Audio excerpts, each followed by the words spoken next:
Hello and welcome to my channel. My name is Lynn and today I am going to create two boxes. This actually might be my favorite gift box and it's by Pixie Dust Designs. It's called the Pull Out Box and it's really fun because the lid, when you open the box, when you pull the lid up, it actually pulls out with it the entire contents of whatever it is you want to gift. Because on the inside there is a piece that is a bit of a divider, and that divider also has two pockets. Now, the die set is large. It has everything that you need to decorate the box as well. The die does put the score lines in for you, but it actually does a really good job of scoring your lines. It's a fairly deep score line, but all the same, I do like to just reinforce those score lines just a smidge because it really depends on your cardstock and how thick it is. When you score, it tends to help soften that paper so that when you fold it, it will be a more crisp fold that leads to less cracking and just keeps the paper nice and strong. So with the pieces that I have here, I am gonna assemble the box base itself out of just plain old solid color cardstock. Most of the cardstock that I'm using is 100-pound, but I'll show you what I did on my second box. I did use a slightly lighter weight on one of the die cuts, and all I did was double it up, and I'll show you exactly how I treated that one when we get to that box. For the pieces that you'll need one lid. That's the piece I'm scoring now. Two pieces that are the main box, which will be the sides of the box and the bottom of the box as well. Then you'll need one piece that's going to be the divider, and then two pieces that will be your pockets. And that will become a little bit more clear. I have one that's already assembled so that I can actually show you what it looks like fully assembled. But this is the main box, and then as I mentioned, there are two of them. They are identical, and I like to use a combination of really strong double-sided dry adhesive. Score Tape is the brand that I prefer. And as well, I like to use liquid adhesive, and the reason for that is because the double-sided dry adhesive, for one, I can get that all the way to the outside edges, and I don't have to worry about trying to get a liquid adhesive all the way to the edge. So that just ensures that I have adhesive right out to that outer edge, which I think is where, if you have a little bit of a gap there, that's where it's going to be most likely to catch on things, start to lift, and maybe start to tear apart. The liquid adhesive, though, will provide a nice permanent hold, where a dry adhesive, just depending on the climate that you live in, it actually could dry out and lose all of its tackiness and eventually come apart. So that's why I like to use the combination of the two. And what I'm using to decorate are these gorgeous papers from High Supply. They are part of a 6x6 Japanese washi paper set where you get 20 sheets that are, each of the designs is unique. So it's really hard to cut into these, but they die cut beautifully.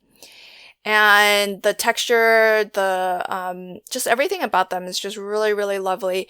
It's called washi paper, but it's not translucent in the way that washi tape is translucent. It's actually quite a neat texture. And so really, really lovely and just gorgeous, very vibrant colors. when I go to assemble the main box, I'm actually using the lines on my grid mat to help me make sure that those two main pieces are lined up and nice and straight. That way everything closes down and all of the corners are nice and squared off, and that's what you want for a box. So you really want to make sure that you're getting everything nice and straight, parallel where it needs to be parallel, perpendicular where it needs to be perpendicular. And again, I'm just using a combination of dry double-sided adhesive as well as my liquid adhesive. And one thing that I didn't mention, the reason for the dry adhesive also is because it does give you that instant grab. Some PVA glues are fairly quick grabbing, but they'll still move around on you a little bit, where the double-sided dry adhesive is going to hold everything in place so you can just continue to construct your box and not really have to wait for that liquid adhesive to dry before moving on to the next step, or risk maybe something moving around on you because that liquid adhesive hadn't grabbed strong enough just yet. Whatever adhesive you're using, though, I would definitely recommend burnishing really firmly. In the case of the dry adhesive, burnishing will help to actually push all of the air out. And really, especially since I'm using, some of my papers are textured, so there's going to be all those bumps and whatnot that are going to trap air. And air is what will actually, or may actually, dry out your double-sided dry adhesives and cause them to lose their tackiness. So by burnishing really firmly, you're going to push as much of that air out as possible. So that's going to increase the hold and the strength of that adhesive. In the case of a liquid adhesive, burnishing will help to spread that glue out evenly. So if you're at all worried about your glue creating those glue lines on your paper, burnishing will help to smooth that out. And it also helps to when it's spread out like that, it just helps to create more surface area that's actually glued together. So regardless of the glue that you're using, burnishing will help you get the most out of that glue and help you get the most strong kind of hold. On the lid piece here that I'm working on, I decided instead of using pattern paper and die cutting, the mats and layers that you can use to decorate it, that I would use some of this gorgeous washi tape. So this is from High Supply as well, and it comes in a really cool set. There's like 4 colorways, and in each of the colorways there's I think there's 4 different designs or 5 different designs of varying widths, and each roll of washi tape is unique and different from the next. So really, really gorgeous. It too has a very sort of kind of like an Asian theme, although probably I would say the washi tape might be a little bit more Chinese, where the washi paper I'm using might be a little bit more Japanese. So kind of mixing my cultures here. But what I'm trying to do, though, as I'm applying this, and I think I might do this differently if I had it to do over again, is I want to be cognizant of where these sides of the box or the lid meet up. I want to make sure that the washi tape lines up so that it looks like it's a continuous line of washi. And the reason why I'm running a line of my ATG tape gun is because washi tape is low tack. So this is going to potentially, more than anything else that I'm using, have the risk of actually peeling up and not sticking firmly. So the ATG tape will just help to actually have it hold a little bit more firmly. And I'm trying to kind of line things up as it would be glued in order to line up my washi. Not so much to actually make sure the pattern is continuous, but just more so that there is a continuous line and that it looks connected. In retrospect, I think if I did this again, I would just go ahead and assemble the lid and then run the washi tape all the way around all four sides after it's been assembled. The reason why I didn't do that initially was because I like to try, as I'm assembling anything 3D, I like to attach things as flat as I can when I can still easily burnish aggressively anywhere that I need to. Once something starts to take 3D form, it gets a little bit more challenging sometimes to get into those areas and give them as firm of a burnishing as I would generally like to do.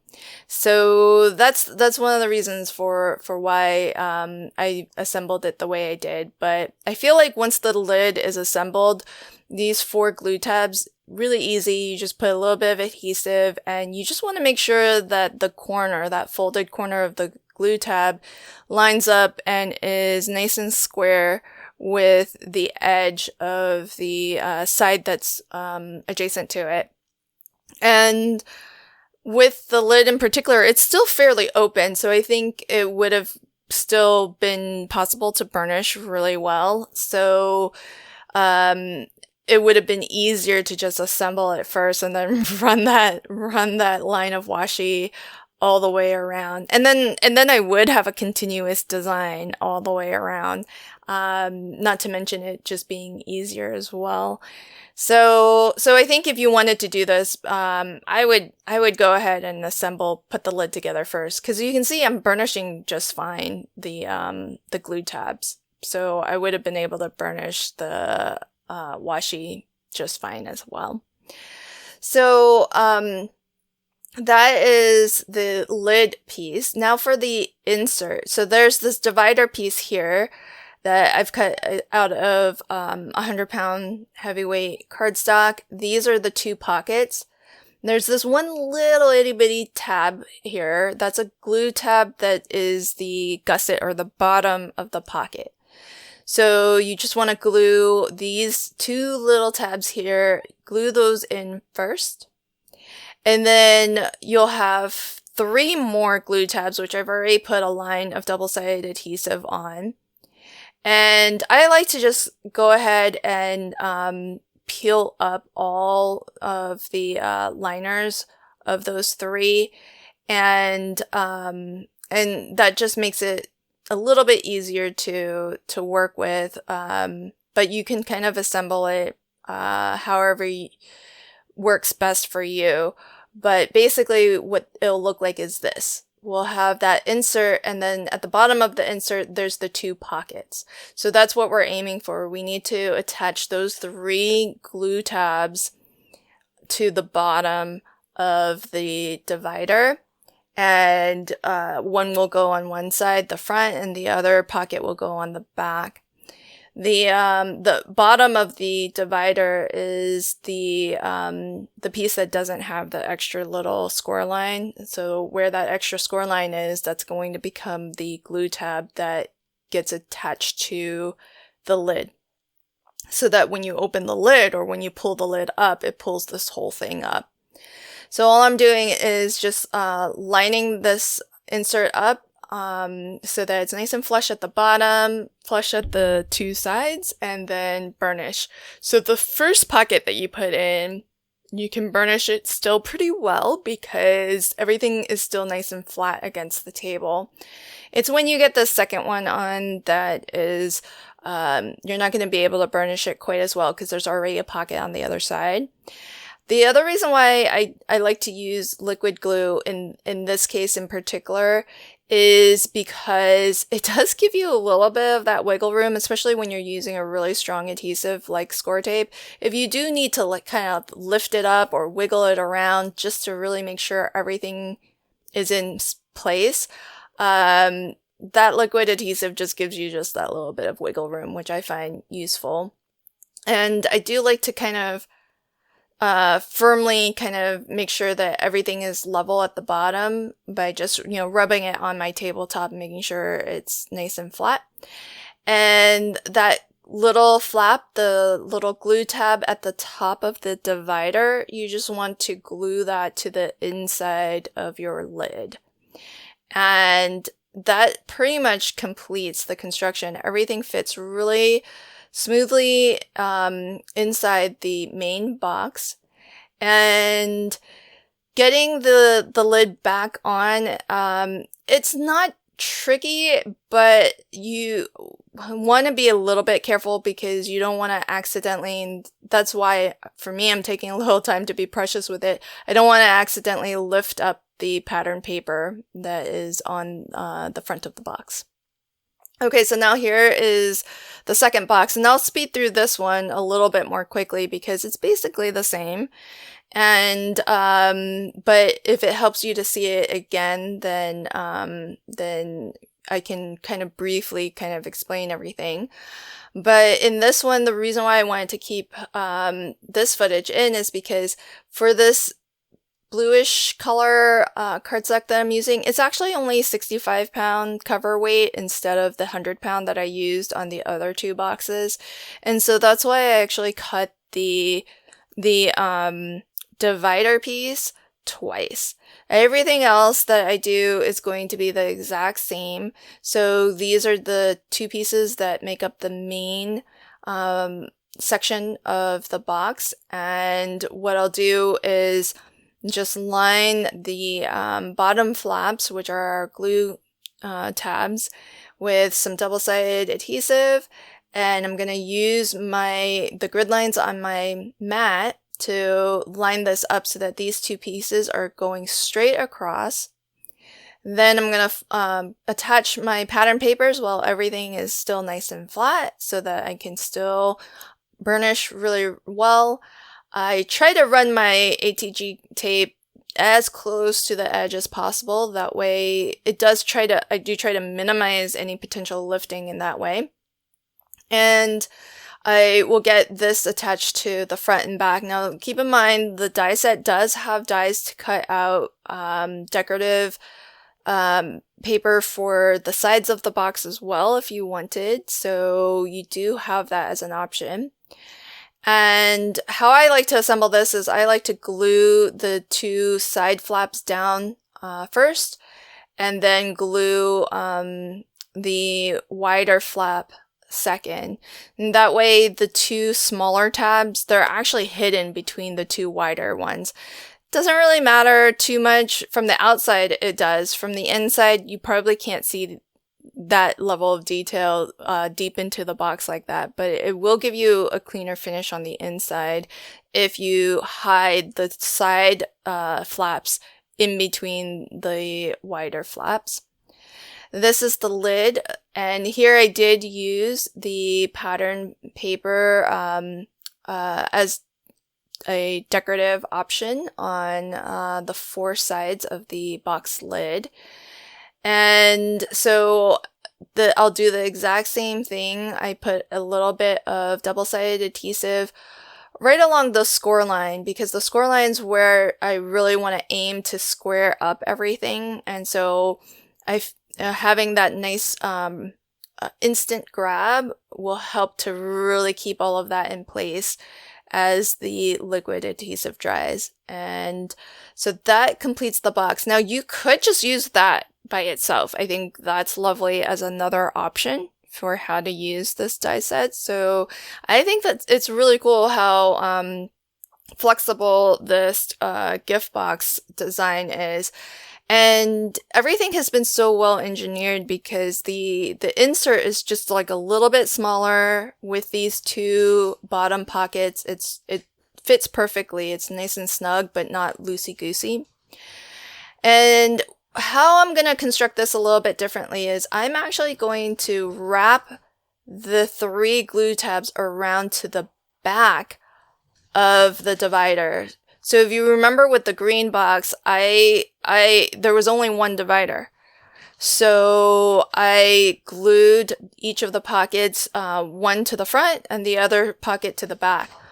Now, in this case, since I have 2 dividers, and the reason why I have 2 is to give it some extra strength so that when you're pulling the lid open that the divider pieces will get attached to, it won't feel flimsy on you. So doubling up that divider piece will make it feel a little bit more substantial. And it gives me an opportunity to hide the glue tabs from the pocket around to the inside and sandwich it in between the 2 divider pieces. And for one, that's going to help to make your pockets a little bit neater, if anyone were to peek into the pocket. But not having that little edge of the glue tabs makes it easier to also fit things in there so it won't get caught on that.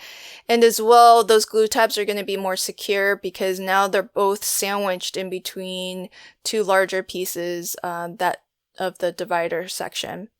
So just 2 different ways of constructing this. If you had the absolute perfect paper but it was a little bit lighter weight, you can still use it. Just double up on that divider piece and it'll feel more substantial because 2 60-pound pieces together basically gives you 120 pound plus the glue will add some strength too. So everything feels more sturdy and it won't feel floppy when you're pulling out. And it just depends on what you plan to load into those pockets, but you probably in any case want to just make sure it's nice and firm. So here's a final look at my 3 boxes. I love these papers. I think these are such fun boxes, and I feel like in and of themselves, they are a gift. So it's not the sort of gift box that, once they take out the contents, they're going to toss the box. I feel like the box itself can be a gift. And in fact, one of the ideas I had was if you had a friend who was an expecting mom, you could gift them a set of photo frames because wallet-sized photos will fit into this box really well. And you could maybe give them 18 photo mats, one for, each year, 1 through 18 of their new child. And this becomes a really adorable sort of keepsake trinket. And the box and the contents together are the gift. And other things that fit in here, if you are part of ATC swaps, ATC cards fit in here really nicely. All of the tags from Pixie Dust Designs will fit in here, so it's a really great way to gift a set of tags as well. There's, I did a box that I decorated with Graphic 45 papers, and the Graphic 45 ATC tag fits in here too. So the box is just really very versatile. Again, you can use it with or without that insert piece with the pockets, but with the pockets, I just think it's so innovative that you open the lid, you pull the lid up, and it brings everything out with it. So really, really fun box. I will leave links to everything in the description box below if you want to check anything out. And until next time, happy crafting and have a fabulous day. Thanks. Bye.